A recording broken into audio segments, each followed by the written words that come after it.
move that will bring cheer for 25 crore account holders of India's largest public sector lender, SBI.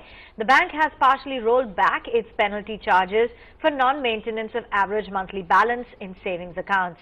Neha Bothra joins in with the details. Neha, what's the trigger for this move and how exactly is it going to impact the bank?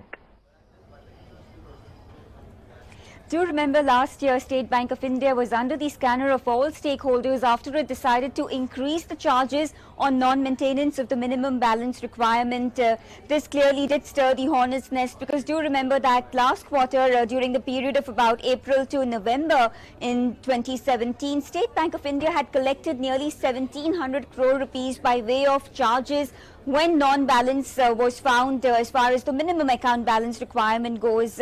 This of course did raise the red flag, because this was more than what the bank registered as profit last year for that particular period.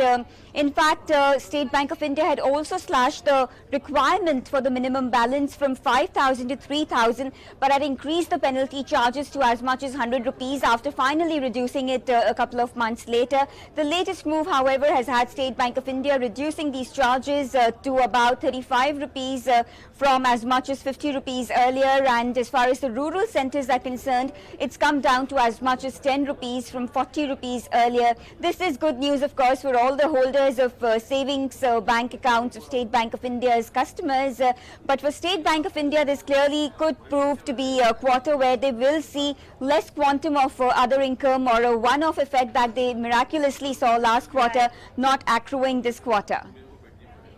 Right.